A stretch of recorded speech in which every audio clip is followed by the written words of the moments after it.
challenge natin, kailangan isa-isa lang pagkuha at paglipat ng mga baraha. Dapat naka-face up ang card kapag nilapag sa podium sa ating harapan. Isang kamay lang ang dapat gamitin. Pag nalaglag sa sahig ang baraha, kailangan pulutin at itap sa gitnang mesa bago ilagay sa kanyang corresponding podium. At very, very important, ito yung susi dyan, kailangan magkakasunod ang sequence ng mga baraha. Mula 10, Jack, Queen, King, hanggang Ace. Okay? So kung magsimula ka doon ng 10, okay lang tumawid ka dito hanggang Ace. Kung magsimula ka ng 10 dito, edi Ace ang pupunta sa dulo. Pag nagawa naman ni Zeus yun, meron siyang 1 million pesos. Okay, sabi mo kanina okay yung 50,000. Mas okay naman ng sobra-sobra ang 1 million. Okay. Anong gagawin mo? Isipin na natin na nakuha mo na. Anong gagawin mo sa 1 million? Siguro, ipapatapos ko na yung pinapagawa kong bahay sa Rizal sa amin. Matagal ko na talagang pinapangarap na pagka kumita ako ng malaking pera, talagang ipapagawa ko yung bahay namin dito sa Rizal. Dahil, ayun nga, 1 taon nang natengas.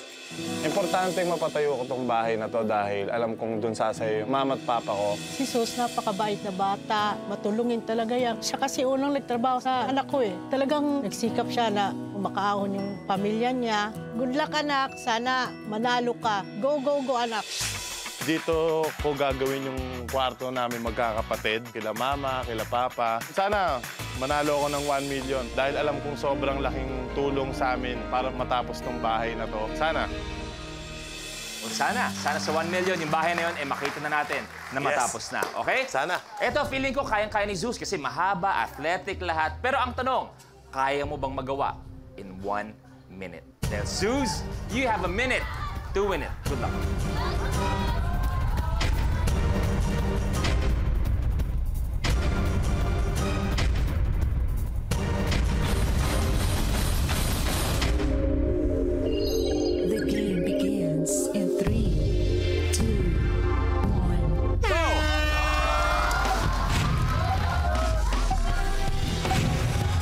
Ace na nandito sa dulo.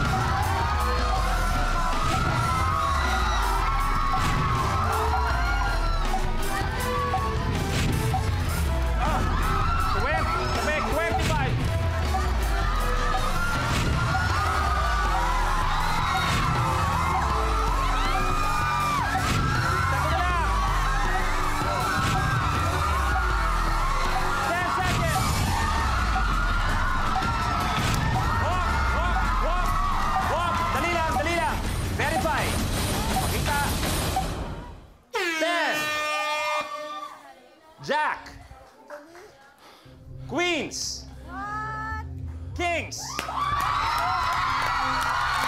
Exacto! We have a new millionaire!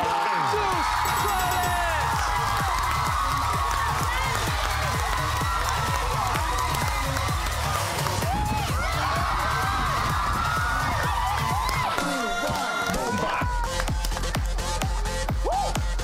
Nagawa ang ultimate challenge, may natira pa at meron ng nanalo ng 1 million pesos! For a total of 1,050,000 pesos! Zeus, ano ang pakiramdam, brother? Ayun thank you, Lord. Maraming salamat, Panginoon. At matutupad na yung ipapagawa namin bahay sa Rizal. Siyempre, sigurado tuwang-tuwa yung pamilya ko, yung mama at papa ko. Anong gusto mo sabihin sa family mo at sa Minute to Win It din? Ma, ito na yung pinapangarap natin para sa inyong lahat to. At para sa Minute to Win It, anong gusto mo sabihin? Yes, maraming salamat sa Minute to Win It, sa pag-guest sa akin at ito na nanalo ko ng 1 million. Sir Luis, thank you so much. Maraming salamat, ABS-CBN. Isipin niyo si Zeus, panalo ng 1 million, pero babalik pa sa Friday para sa Ultimate Last Man Standing. Pwede pa manalo ng 1 million pesos.